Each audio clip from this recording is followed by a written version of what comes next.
Hello বন্ধুরা, আজকের গল্পে তোমাদের স্বাগতম জানাচ্ছি।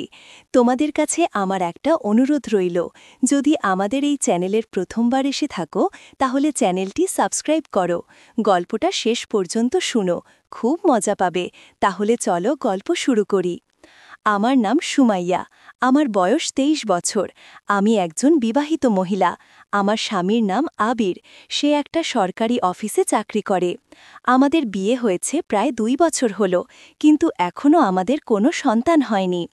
আমাদের পরিবারে আমরা 4 জন থাকি, আমি, আমার স্বামী আর আমার শ্বশুর এবং আমার শাশুড়ি।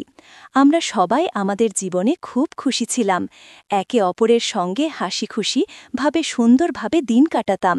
কিন্তু আমার শাশুড়ি অসুস্থ হওয়ার কারণে সবাই কিছুটা ভেঙে পড়েন। তো তারপরে আমরা তাকে কিছুদিনের জন্য আমার ননদের বাড়ি পাঠিয়ে দেয়। সেখানে কিছুদিন থেকে আবার বাড়ি ফিরে চলে এলেন। ফিরে আসার পর আমরা তার মধ্যে কোনো বড় পরিবর্তন দেখতে পাইনি। তবে একটা জিনিস আমি লক্ষ্য করছিলাম, তার আদর নিয়ে একটা অদ্ভুত ব্যাপার দেখা যাচ্ছিল। আমি দেখেছিলাম তিনি প্রায়ই আমার দিকে অদ্ভুতভাবে তাকিয়ে থাকতেন। কখনো কখনো আমাকে তিনি ছোঁয়ার চেষ্টা করতেন। আমার কাছে এসব খুব একটু অদ্ভুত লাগছিল, কারণ এর আগে তিনি কখনো এমন করেননি।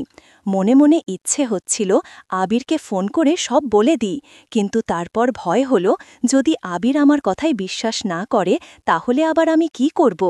ভাবলাম হয়তো এটা আমার ভুল বোঝাবুঝি। কিন্তু একদিন তো সীমা ছাড়িয়ে গেল। সেদিন আমি বাথরুমে যাচ্ছিলাম, দেখি শ্বশুর আগে থেকে বাথরুমের ভেতরে আছেন। আমি একটু দাঁড়িয়ে গেলাম, ভাবলাম তিনি একটু পরে বেরিয়ে আসবে, কিন্তু ভেতর থেকে অদ্ভুত অদ্ভুত আওয়াজ আসছিল। আমি বুঝতে পারছিলাম না তিনি এতক্ষণ ধরে ভেতরে কি করছেন।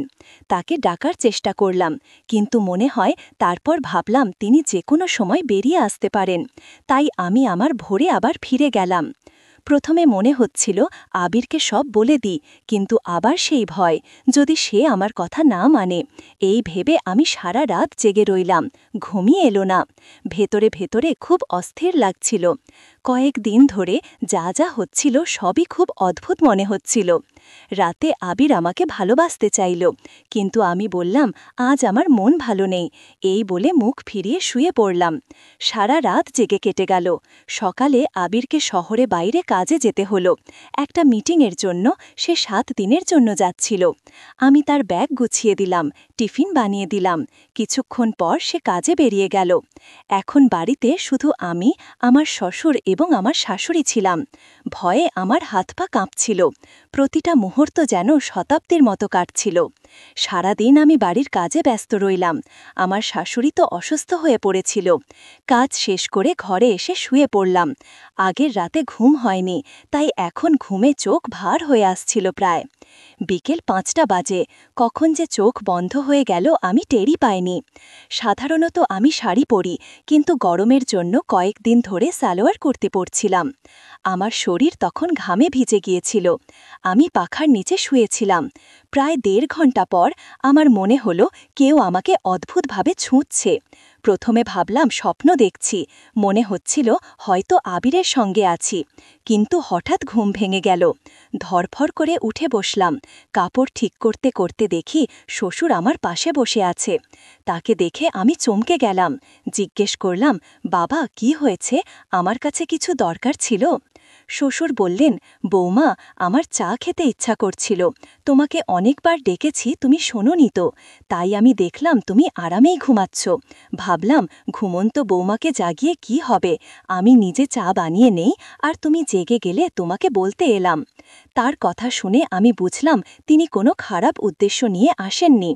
আমি তাড়াহুড়ো করে বিছানার থেকে নামলাম। আমার বুকটা ধরফর করছিল। দুপাট্টা মাথায় দিয়ে বললাম, বাবা, আপনি আপনার ঘরে যান, আমি চা নিয়ে আসছি। আমার কথা শুনে তিনি একটু মন খারাপ করলেন, চুপচাপ নিজের ঘরে চলে গেলেন। প্রায় 15-20 মিনিট পর আমি 1 কাপ চা নিয়ে তার ঘরে গেলাম। দেখলাম তিনি বিছানায় বসে কাঁদছেন।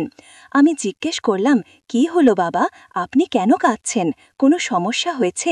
শরীর খারাপ লাগলে আমি ডাক্তারকে ফোন করব। তিনি বললেন, না বৌমা, এমন কিছু নয়, আমি আমার মনের কথা কাকে বলবো, আমিও তো একটা মানুষ, আমারও কিছু ইচ্ছাকাঙ্ক্ষা আছে। আমার স্ত্রী তো নড়াচড়া করতেই পারে না। আমার মন চায় আমার মনের সব কথা কাউকে বলি। আমি বুঝতে পারছিলাম তিনি কি বলতে চাইছেন। তবুও আমি তার কাছে গিয়ে বললাম, বাবা, আপনি চিন্তা করবেন না, সব ঠিক হয়ে যাবে। আর যদি কিছু বলতে ইচ্ছে করে আমার সঙ্গে কথা বলবেন। আমার কথা শুনে তিনি আমাকে জড়িয়ে ধরে কাঁদতে শুরু করলেন। আমার খুব একটা অদ্ভুত লাগছিল, মনে নানা রকম ভাবনা আসছিল। তবুও তার জন্য আমার খুব মায়া হচ্ছিল। শ্বশুরের বয়সে তো কম হয়নি, তার আর একটা বিয়ে দেওয়াও সম্ভব নয়। আর যদি বিয়ে দিই, সমাজ আমাদের তাড়িয়ে দেবে, সমাজের মুখ দেখাতে পারবো না। তাই ভাবলাম বাড়িটি কোনো সমাধান করা ভালো। একবার মনে হলো যদি আমি শ্বশুরকে খুশি করে দিই তাহলে কেউ জানতেও পারবে না, বাড়ির কথা বাড়িতেই থেকে যাবে। আমি মনে মনে তারপর তার মেনে নিলাম। তারপর তাকে বললাম, আপনি গোসল করে আসুন। আমি তার জামা কাপড় বের করে দিলাম। কিছুক্ষণ পর তিনি গোসল করে ফিরলেন। কিছুক্ষণ পরে তোয়ালে দুধের মধ্যে জড়িয়ে এলেন। আমাকে দেখে মৃদু হাসলেন। পরদিন সকালে আমি চা নিয়ে তার ঘরে গেলাম। দেখলাম তিনি হয়তো তোয়ালে জড়িয়ে ঘুমিয়ে পড়েছিলেন। দরজায় হালকা ধাক্কা দিলাম। দেখি দরজা আগে থেকেই খোলা। শ্বশুর বনিয়ান পরে ঘুমাচ্ছেন। এই অবস্থা দেখে আমার খুব রাগ হলো, তবুও কিছু বললাম না। চা দিয়ে কিচেনে ফিরে এলাম।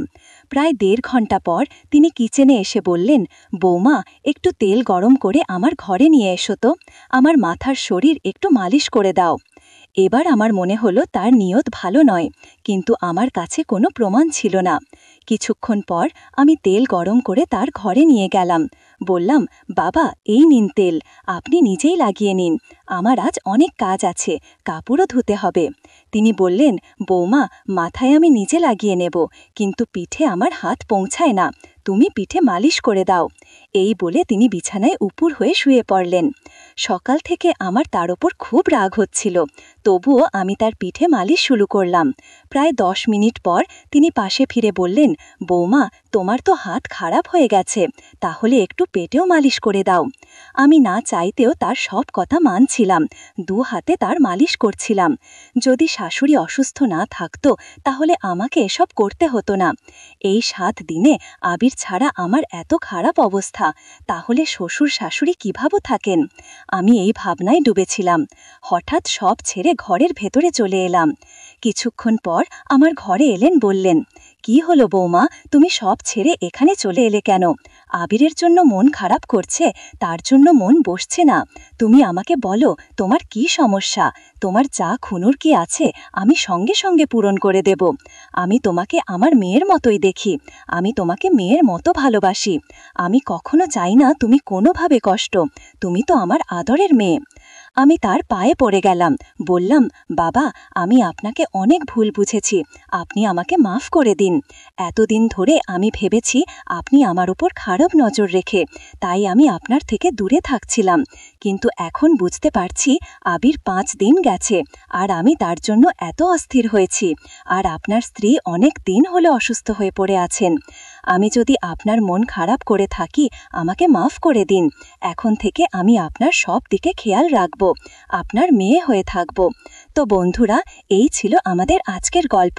তোমাদের এই গল্পটা কেমন লাগলো